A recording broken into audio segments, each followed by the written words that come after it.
Hey everyone, welcome back to my channel. Evan here and I've been playing BDO console for 2 years. Today I prepared something special for you, that is market analysis.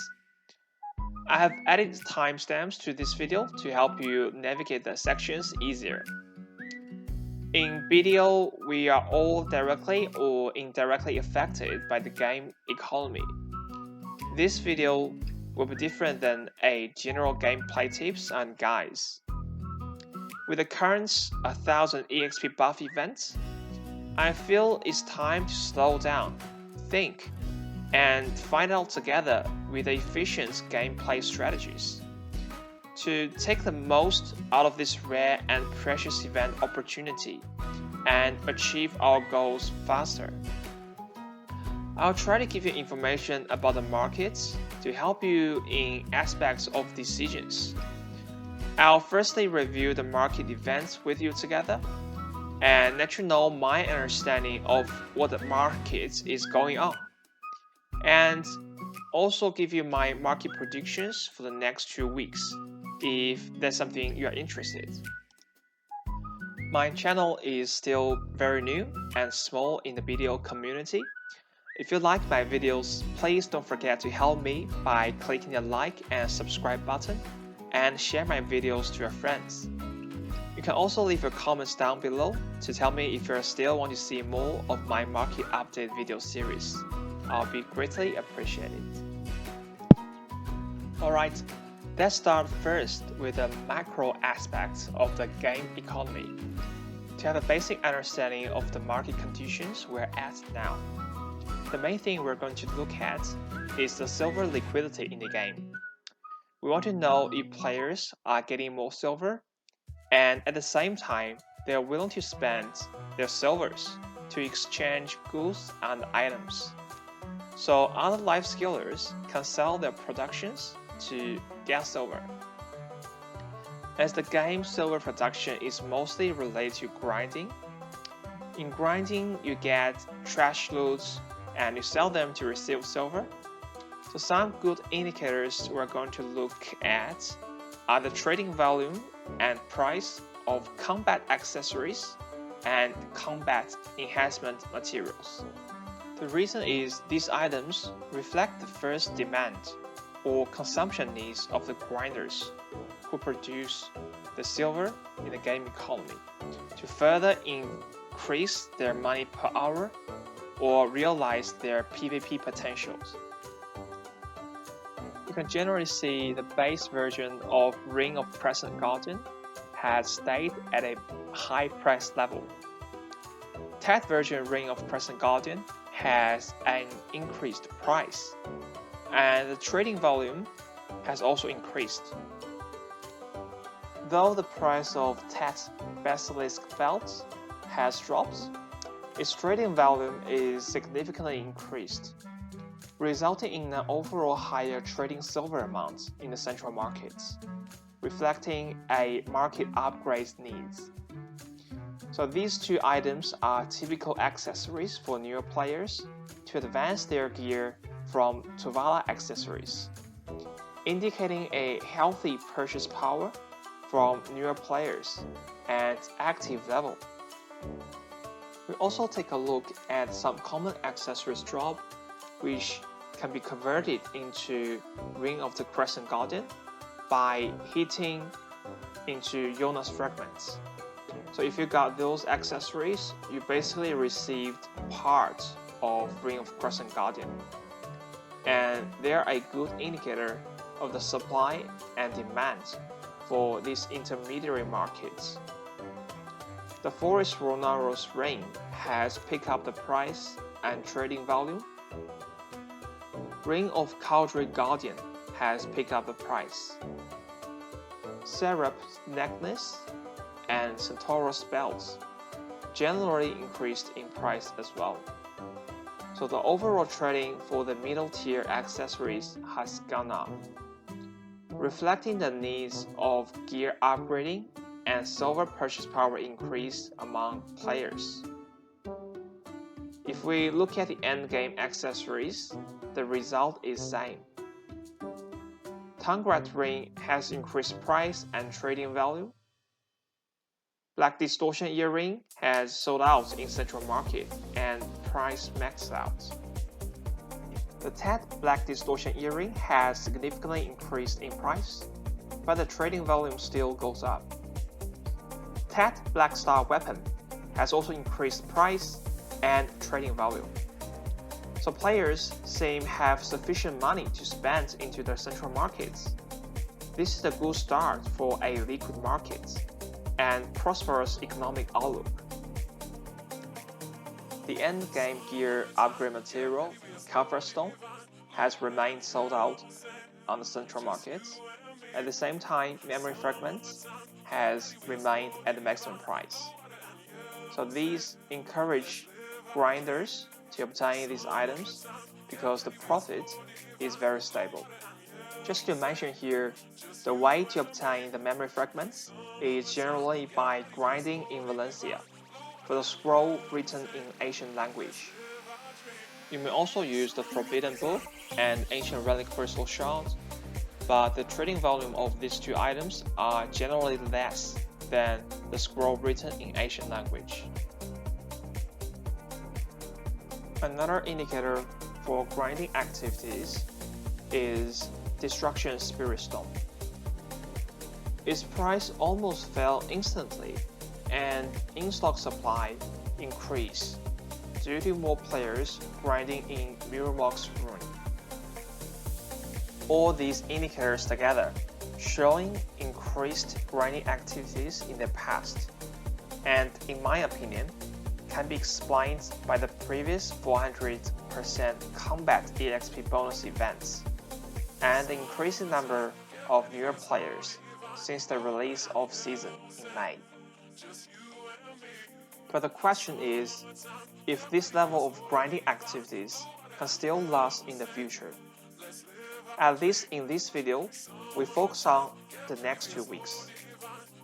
With the future combat EXP bonus events still remains at 400% in week 1 and 2 on average, but given an increased item drop rate, it is an incentive for players to keep grinding to fill the accessory market demand and also for treasury items. But in another side, I've also felt a drop in number of newer players since 22nd of June from my guild recruiting inquiries, and the price and trading value of the Beast and Giant Sprout have also decreased. The trading volume of Simple Crown Mule has also dropped. Not much, but still noticeable. Though Acquisite Crown Mule has increased in consumption. Together with the steady trading volume in Frenzy Drought and the good feed, my prediction for future in-game activities may be led and dominated more by old players and in higher-end grinding zones or treasure item zones. So I think the most popular or suggested grinding zones for the next 2 weeks will be the Star's End and Sequoia lower if you have about 270 AP. It's the demand gap for Distortion Earring and Tangrad Ring, driven by the old players, seems to be the largest and very stable. This in turn will drive up the price of Ancient Scroll and Valencia grinding zone because of the supply shift.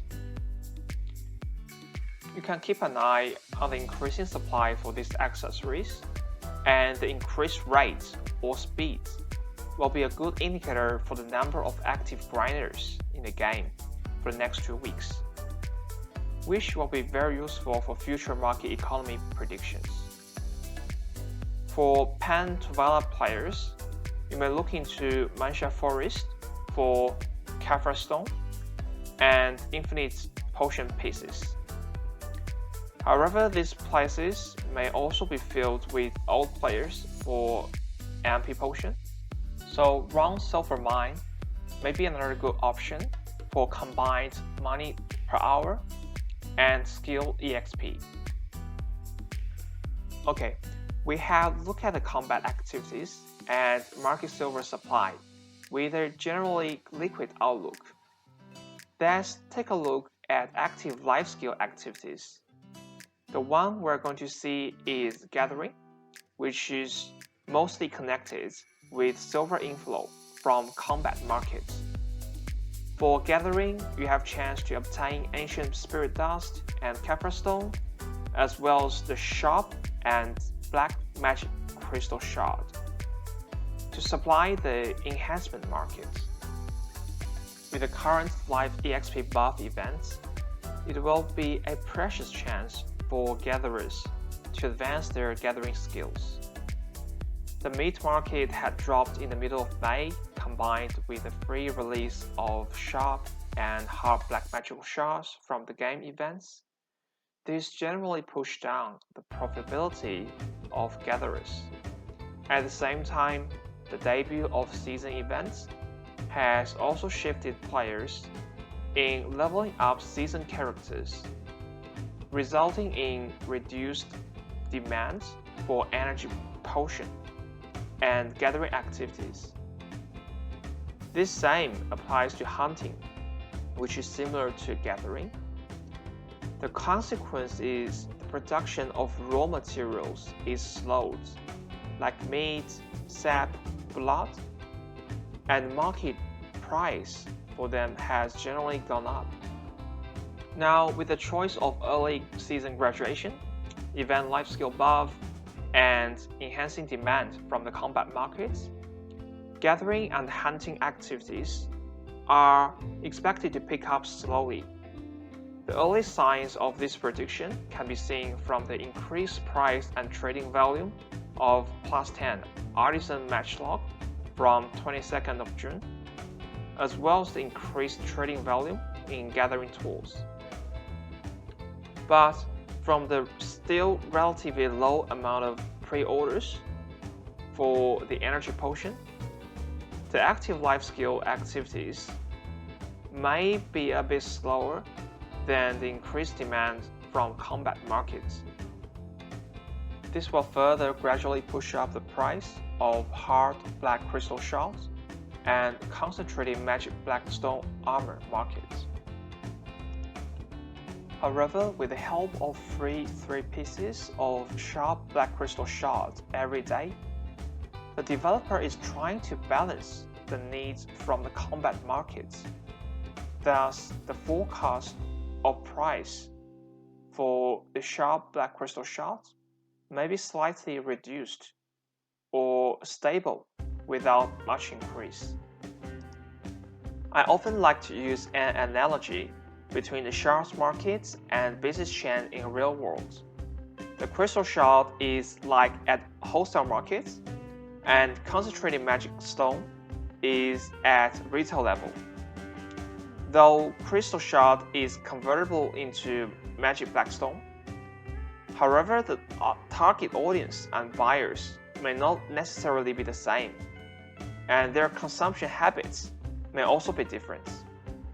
Unless at the time concentrated magic stone is sold out in the market, which is a typical case after the Calphian or Heidel Ball for many old players.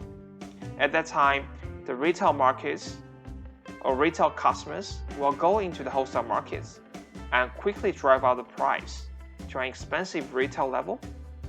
Thus, for those who wish to invest in crystal shard markets, you will need to prepare to wait for another 1 to 2 months until the next Heidel Ball to realize the investment profit. At the same time, let's have a look at the passive life skill demands, which later will combine it into a bigger picture to get a final sneak peek into the future. With the incentive from life skill EXP bonus events, I expect more players to try AFK activities like cooking, alchemy, and processing. For the exchange of higher EXP rates, players may accept a lower profit margin in money per hour. Thus, A typical estimate is the raw material price is going to be continuously driven up by the life-scale AFK demand. But the lower tier products, like in alchemy that is pure powder regions and clear liquid regions, and in cooking that is beer, pickled vegetables, resources, are going to see reduced price and profit margin. This will gradually benefit those active life scalers in terms of sales revenue, but still giving a quick level up chance for AFK life scalers. Another interesting prediction from me is the N-tier life-scale products like Valencia and Camosilvia Mills, Elixir of Frenzy, and Spirit Perfume Elixir are going to be out of supply with increased market price. This is mainly from the market expectation that the life-scale EXP buff is getting stronger in the later of the event, that is week 3 or 4. Since the material of this high-level recipe is not easily obtainable, it actually incentivized those players to stack up the materials from week 1 and 2 for week 3 and 4. So, if you prefer money return instead of EXP, you may consider high-level recipe in week 2 and 3 for a higher profit margin, given the reduced cost in supply material and increased end product price.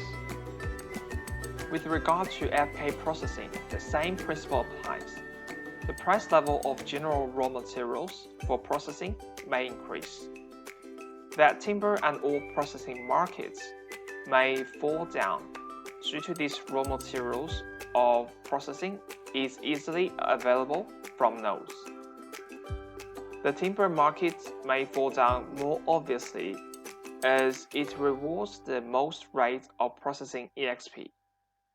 Silk, flax, and cotton markets will also be significantly affected, as these are especially useful for long-time AFK processing. The reduced price of final processing products and increased raw material price may create opportunities for those players running a production factory to further utilize the productions, as well as to grinders who generally don't need raw materials from the nodes. Before we conclude this video, another set of news I would like to mention here is the Pearl Shop update on 22nd June and the increased cap for pen backstop.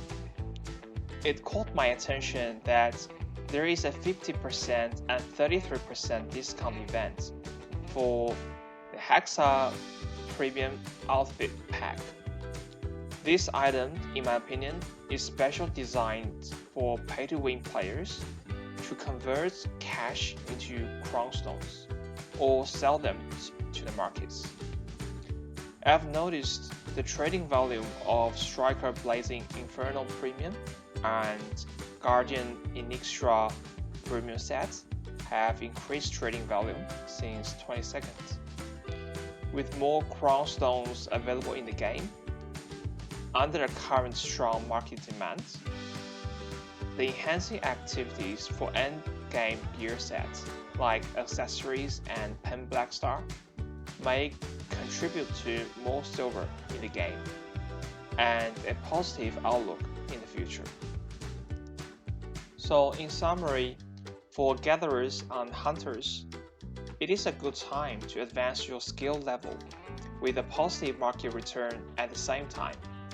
For AFK life scalers, be prepared to enter into fierce market competition with others, but you will also be rewarded with skill levels as well. Grinders, you will be the biggest winner from the current events for the next 2 weeks. Gear up and keep going to advance your silver assets and get those precious accessories at the same time. Alright guys, this is all for the video. Unlike the game guys, this video is for market analysis. This is an advanced and niche topic. But I hope you have learned something from this video, so you can further build on your own thinking. Please let me know if you like this video, or if you'd rather to see more game guides instead of market analysis. If you have insights or thoughts about this market topic, please also help our console community by leaving your thoughts in the comment section so more people can see it and build on it. Okay, my name is Abram, and I'll see you next time.